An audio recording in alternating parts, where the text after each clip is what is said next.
अभी तक hello world नाम की एक्टिविटी बनाई जिसकी वजह से हमने ये प्रोजेक्ट का स्ट्रक्चर काफ़ी कुछ समझ लिया था। फिर हम लोगों ने लेआउट यूज़ किया, व्यूज़ बनाए, उसके एट्रीब्यूट सेट किए। फिर हमने एक्टिविटी लाइफ साइकिल भी देखी कि क्या होती है, लॉकेट विंडो का यूसेज देखा। लॉकेट विंडो डिबगिंग में काफ़ी यूज़फुल है, ये भी मैंने आपको बताया। उसके बाद हमने एक रोलिंग डाइस नाम की एप्लीकेशन भी बनाई। अब मैं एक्चुअली आपको थोड़े बहुत थ्योरेटिकल कंसेप्ट जो इसके साथ एसोसिएटेड है और जो एप्लीकेशन बनाने में काफ़ी यूज़फुल है वो बताने की इस वीडियो में कोशिश कर रही हूँ। जैसे फॉर एग्जांपल मैं आपको लिस्ट बताती हूँ कि मैं क्या कवर करूँगी इसके अंदर। मैं कुछ टॉपिक्स ये वाले कवर करूँगी, जैसे एंड्रॉयड कब स्टार्ट हुआ या फिर कब बनाया, एंड्रॉयड मार्केट में कब आया, एंड्रॉयड के वर्जन्स क्या है, एंड्रॉयड एसडीके है क्या। हमने न्यू प्रोजेक्ट जब बनाया था तो आपको याद होगा कि हमने मिनिमम एसडीके सिलेक्ट किया था और कंपलसरी फील्ड था। तो क्या चीज़ है SDK? Stand for software development kit. Gradle क्या होता है? ग्रेडल अगर यहाँ देखा हो तो ग्रेडल स्क्रिप्ट्स नाम का एक फोल्डर ही है यहाँ पे, है ना। तो ये क्या चीज़ होती है? और फिर उसके बाद हम ये भी देखेंगे viewing application on physical device. अभी तक मैंने जो एप्लीकेशंस आपको लॉन्च करके बताई वो बताई थी वर्चुअल डिवाइस के अंदर। तो हम इसी को एक्चुअल मोबाइल में भी कैसे देख सकते हैं या फिर एक्चुअल फिजिकल डिवाइस में, जैसे टैबलेट में भी है, जो भी एंड्रॉयड ड्रिवन डिवाइसेज है उसके अंदर कैसे देख सकते हैं, है ना। फिर देखेंगे हम डाल्विक वर्चुअल मशीन और एपीके जैसे कि विंडोज़ में ईएक्सी फाइल्स होती है, ऐसे ही इसके अंदर पूरा एप्लीकेशन। जैसे हर किसी को अपना कोड देने की ज़रूरत नहीं होती है और लॉन्चिंग के टाइम पे भी हमें प्ले स्टोर पे एक्चुअली पूरा कोड नहीं डालना है, हमें एक्चुअली पैकेज डालना है, एप्लीकेशन पैकेज डालना है। तो वो कैसे बनेगा, है ना। तो वो सारी चीज़ें हम इसके अंदर देखेंगे। तो मैं शुरू करती हूँ, जैसे कि एंड्रॉयड कब बना, कैसे बना, है ना। तो एंड्रॉयड एक्चुअली एंड्रॉयड इंक नाम की कंपनी में 2003 में बना। आप विकिपीडिया में जाके बहुत सारी चीज़ें देख सकते हैं, किसने बनाया, कैसे बनाया, कौन लोग डेवलपर्स थे इसके इनिशियल। उसके बाद भी काफ़ी लोगों के इसमें कंट्रीब्यूशंस रहे हैं बीइंग इन ओपन सोर्स। तो क्या है, अभी मैं आपको बहुत ब्रीफ में कवर करने की कोशिश कर रही हूँ इसमें। फिर गूगल ने इसको परचेस किया 2005 में। गूगल ने इसका बीटा वर्जन रिलीज किया एंड्रॉयड ओएस का नवंबर 5 2007 में। और सॉफ्टवेयर डेवलपमेंट किट जो एक्चुअली डेवलपर्स के लिए इंपॉर्टेंट थी वो रिलीज की नवंबर 12 2007 में। तो 7 से लेके अभी 13 तक की जर्नी, 23 तक की जर्नी। तो actually it's a wide journey now, है ना। ऑलमोस्ट एक्चुअली 7 से लेके 23 तक की जर्नी, अब उसमें काफ़ी वर्जन्स आ चुके हैं। तो फर्स्ट एंड्रॉयड मोबाइल जो पब्लिकली रिलीज हुआ था वो एंड्रॉयड 1.0 वर्जन के साथ वो अक्टूबर 2008 में रिलीज हुआ था। और अब हम 23 में है, तो इन 15 ईयर्स लेट अस सी कि कितने वर्जन इसके रिलीज हुए। तो अगर आप देख रहे हो तो एक्चुअली इनिशियली उन्होंने जो लॉन्च किए थे वो 1.0 ऐसे वर्जन नंबर के साथ किए थे, 1.1। उसके बाद इन्होंने उसको कोड नेम देना शुरू किया which were quite popular I would say. Cupcake, Donut, Eclair, Froyo, almost eating वाली सारी चीज़ें हैं। और आप देखेंगे कि राइट साइड अगर देखेंगे ना तो हर साल ही ऑलमोस्ट, एक्चुअली पहले तो एक साल के अंदर देखो मल्टीपल एक्चुअली वर्जन्स इन्होंने लॉन्च किए हैं। उसके बाद में हर साल में एक तो आ ही रहा है, 11, 12, 13, 14। तो Honeycomb, Ice Cream Sandwich, Jelly Bean, KitKat, Lollipop, Marshmallow, Nougat, इसके भी एक्चुअली उन्होंने मल्टीपल वर्जन्स के साथ मल्टीपल किए, ओरियो और पाई। अब उसके बाद इन्होंने पाई के बाद 2019 से वर्जन्स के नाम, कोड नेम तो एसोसिएट किए लेकिन उसके साथ वापस से न्यूमेरिक वैल्यू भी एसोसिएट कर दी, दैट इज एंड्रॉइड 10, 11। और अब ये ज़्यादा पॉपुलर है। डेवलपर्स को ये पता होती है कि तिरामुसु, स्नोकोन, क्योंकि वो सब चीज़ें डाउनलोड वगैरह करते रहते हैं, बट बाकी लोगों के लिए तो लेटेस्ट वर्जन इज एंड्रॉइड 13। और ये लॉन्च हुआ था अगस्त 15 2022। और इवन एंड्रॉइड 14 का डेट जो है 23 में है प्रोबेबली रिलीज होने वाला, but I am not sure, है ना। अब इसके साथ अगर आप देखेंगे तो हर एक के साथ वर्जन नंबर्स तो एसोसिएटेड है ही, एपीआईज भी एसोसिएटेड है ना। तो जैसे कुछ थोड़े बहुत चेंजेस आते हैं तो वर्जन नंबर में चेंज आता है, उसका कोड नेम सेम रहता है, लेकिन हर एक के साथ एपीआई लेवल भी है। तो हमारे साथ एक्चुअली एक फ्रेमवर्क भी एसोसिएटेड है। ये तो क्या है, एंड्रॉयड ऑपरेटिंग सिस्टम की बात चल रही है। उसके साथ जब फ्रेमवर्क एसोसिएट होता है जो डेवलपर्स के लिए यूजफुल होता है, वो उसमें अगर कहीं चेंजेस आते हैं तो इसका नया एपीआई लेवल होता है। तो जिंजर ब्रेड के साथ 2 एपीआई लेवल थे, 9 और 10। अभी हम जो काम कर रहे हैं एंड्रॉयड 13 के साथ काम कर रहे हैं और एपीआई लेवल क्या है, लेटेस्ट एपीआई लेवल क्या है, 33, है ना। आपने जब मिनिमम एसडीके सिलेक्ट किया था उस वक्त तो नीचे परसेंटेज भी बताता था, वो स्टैटिस्टिक्स था कि कितने लोग अभी इसको एपीआई लेवल 33 को कितने सिस्टम्स सपोर्ट कर रहे हैं। अब हम आगे देखते हैं कि एपीआई लेवल एक्चुअली है क्या। तो it is an integer value that uniquely identifies the framework API revision offered by version of the Android platform, है ना। तो आगे हमको ये देखना है कि अगर खाली एपीआई लेवल्स ही है क्या, तो नहीं। एसडीके जो हमने देखा कि हमने खुद ने भी डेवलपमेंट के टाइम पे यूज किया, तो Android SDK is a collection of libraries and software development tools that are essential for developing Android applications. Whenever Google releases a new version or update of Android software, corresponding SDK also gets released with it. हमें जब development करते हैं तब हमको तीन बताने होते हैं SDK, that is minimum SDK, minimum version of SDK, compile version of SDK, target SDK, और ये तीनों बहुत इंपॉर्टेंट है। मिनिमम हमने कहाँ स्पेसिफाई किया था, जब हम एक्चुअली न्यू प्रोजेक्ट बना रहे थे। कंपाइल और टारगेट अगर आप देखोगे ना, तो इसके अंदर ग्रेडल फाइल के अंदर ये build डॉट ग्रेडल, ये वाला जो लेफ्ट सेकेंड वाला जो है वो खोलोगे तो इसमें मेंशन्ड होता है compile SDK, minimum SDK and target SDK. और आप ये भी देखना कंपाइल और टारगेट सिमिलर रहेगा। अब इन तीनों की मीनिंग क्या है, तो मिनिमम एसडीके का मतलब मैं पहले भी बता चुकी हूँ कि ये मिनिमम वर्जन ओएस का जो हमें चाहिए उस एप्लीकेशन को एग्जीक्यूट करने के लिए।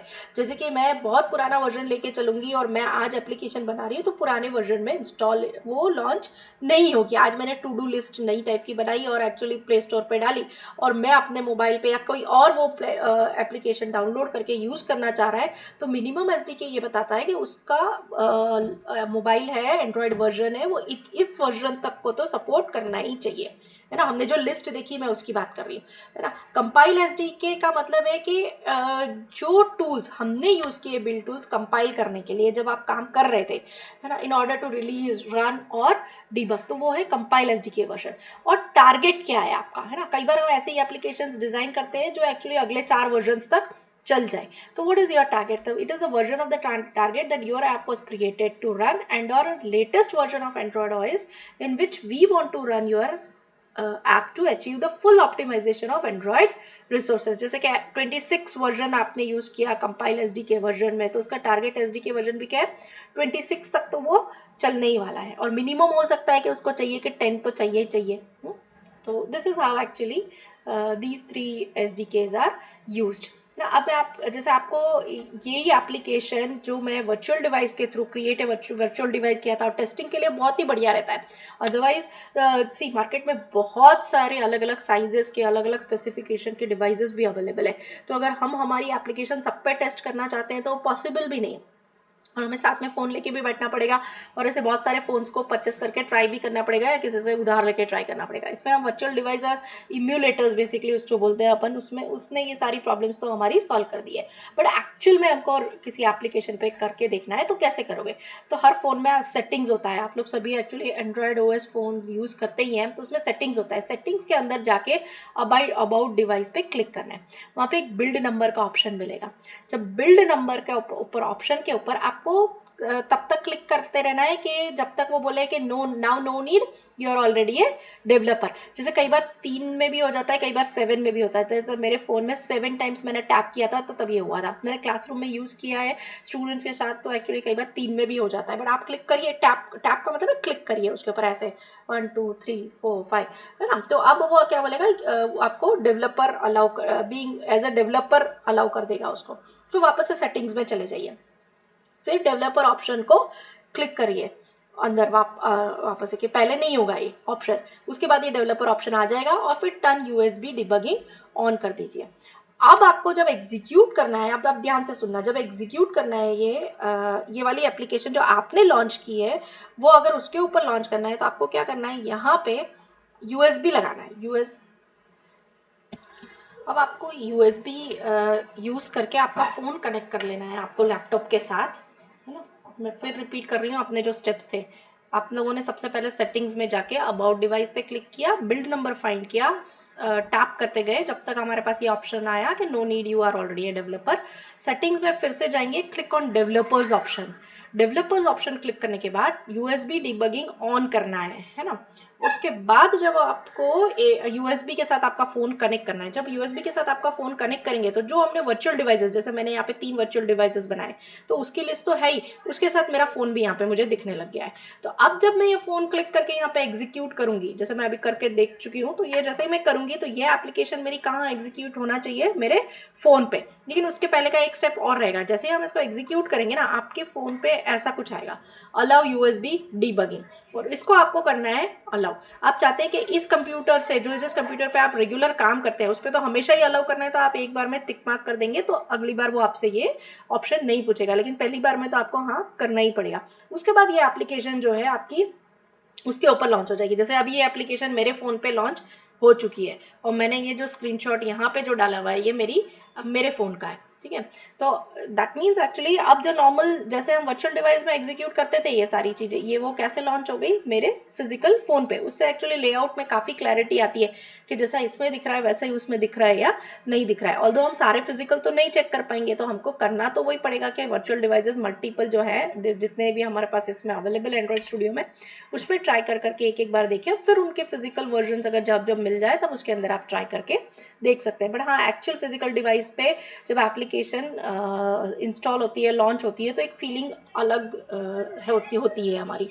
अब एक्चुअली ये लॉन्च हुई तो इसके अंदर प्रोसेस किया हुआ है ना, तो इसके अंदर एक्चुअली ग्रेडल यूज में आया है। ग्रेडल बेसिकली करता है कि हमने जावा फाइल बनाई, हमने एक्सएमएल फाइल बनाई, हमने रोलिंग डाइज एप्लीकेशन, हमने जब रोलिंग डाइज एप्लीकेशन बनाई तो उसमें जावा फाइल्स भी थी और एक्सएमएल फाइल भी थी और मल्टीपल थी, तो वो सबका कलेक्शन है। और वो अप्रोप्रिएट टूल्स अप्लाई करके जावा फाइल्स को डेक्स्ट फाइल में कन्वर्ट करता है, बेसिकली क्लास फाइल्स को डेक्स्ट फाइल में कन्वर्ट करता है, और फिर उनको एक कंप्रेस करके एक सिंगल फाइल कन्वर्ट करता है विच इज एन एपीके, है ना। वो मैं आपको अभी आगे बताती हूँ। तो पहले ये समझते हैं कि एपीके होता क्या है। तो it is a package file format used by Android operating system for distribution and installation of mobile apps. APK stands for Android package. It is also sometimes known as Android package kit or Android application package. AAPT भी use करते हैं इसमें. And APK basically it contains all the elements that an app needs to install correctly on your device. जो हम Play Store से download करते हैं, तो जिसने भी अपलोड करी होगी उसने APK फाइल ही अपलोड करी है। मैं भी आपको नेक्स्ट इसी वीडियो के अंदर APK फाइल कैसे क्रिएट करना है ये भी बताने वाली हूँ, है ना। तो पहले वही देख लेते हैं।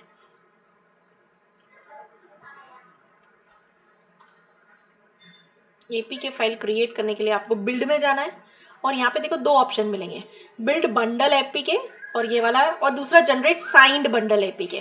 तो आपको जो चूज करना है अभी ये चूज करना है, क्योंकि हम अभी डिबगिंग मतलब काफी बार उसमें चेंजेस करने वाले हैं एप्लीकेशन एंड सो ऑन। जब फाइनली आपको लगता है कि नहीं अब ये प्ले स्टोर के लिए रेडी हो गई है, तब आपको जनरेट साइंड करना है। मैं दोनों आपको अभी करके बताती हूँ। अब जैसे बिल्ड एपीके मैंने किया,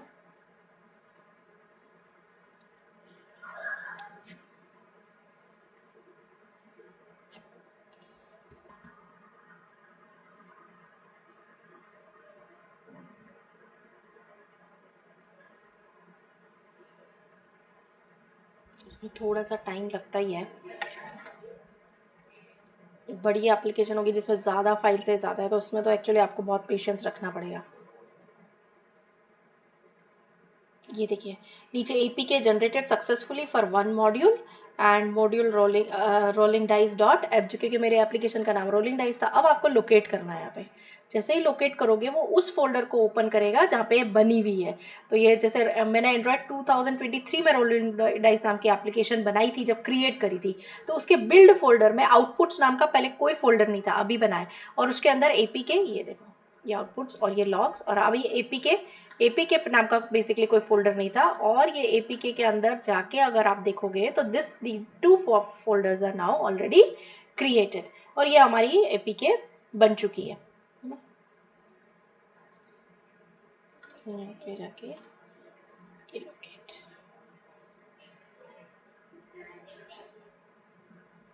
अब जो फाइल है वो डिबग के अंदर जो ये वाली फाइल है, this file you need to upload on Play Store. Okay, अब अगर हम साइंड बनाते हैं तो साइंड बनाने के लिए हमको बिल्ड में जाके जनरेट साइंड, यहाँ पे एपीके लिखेंगे, build a signed APK that you can deploy to a device. अब यहाँ पे पूछेगा, एक की के लिए पूछेगा, ये की आपको बाद में भी यूज करनी पड़ेगी, क्योंकि एक बार एप्लीकेशन अगर हम प्ले स्टोर पे अपलोड कर देते हैं तो जरूरी नहीं है कि कभी अपडेट नहीं करते हैं, बाद में भी हम काफी अपडेशंस उसके ऊपर करते हैं, हम एक्चुअली घर पे ही बैठ के वो अपडेशंस कर सकते हैं, है ना। तो इसमें कोई भी जो पाथ आप नया करना चाहते हो, मैं एग्जिस्टिंग पाथ चूज करके एंड्रॉइड 2023 में डाल दूँगी, या फिर डेस्कटॉप, चलो एंड्रॉइड 2023 में डाल देती हूँ, कंटेंट्स में डाल देती हूँ। इसमें की नाम का मैंने ऑलरेडी फोल्डर बना रखा है।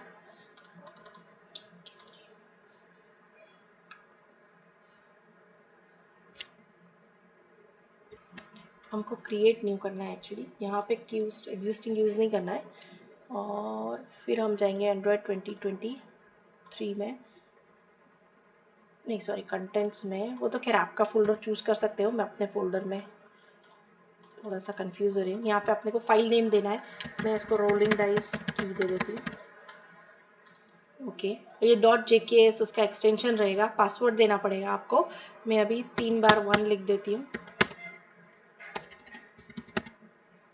एलियास दे सकते हैं इस फाइल का, आपको ये सब कंपलसरी फील्ड्स है तो ये तो देना ही पड़ेगा। इसकी वैलिडिटी 25 ईयर्स है। और बाकी जो है आपको आप बाद ये अभी तो मैं ऐसे ही डिटेल्स डाल देती हूँ, लेकिन जब आपको प्ले स्टोर पे अपलोड करनी होगी तब ये सब जेन्युइन डिटेल्स डालनी पड़ेगी। ओके, पासवर्ड 111 किया था, 3 बार 222 डाल देते हैं। अच्छा 6 कैरेक्टर्स ही चाहिए, खाली न्यूमेरिक नहीं चल रहा उसको। ओके, मैं सोनल 123 कर देती हूँ।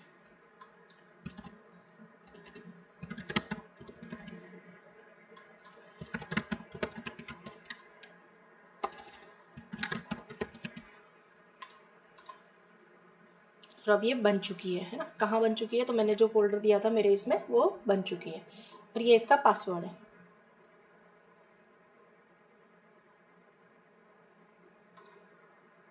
अब हमको इसमें रिलीज फोल्डर में करना है, क्योंकि हम ये कीक वाला तभी यूज करेंगे जब हम चाहते हैं कि अब फाइनल, अब हम प्ले स्टोर के लिए रेडी है, मतलब हम रिलीज मोड के लिए रेडी है।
अब ये फाइल जनरेट हो चुकी है, और इसमें जैसे मैंने बताया था फ्रेंड्स थोड़ा टाइम लगेगा, तो आप थोड़ा पेशेंस रखिएगा। देखो 2 मिनट 14 सेकेंड्स लिए हैं उसने।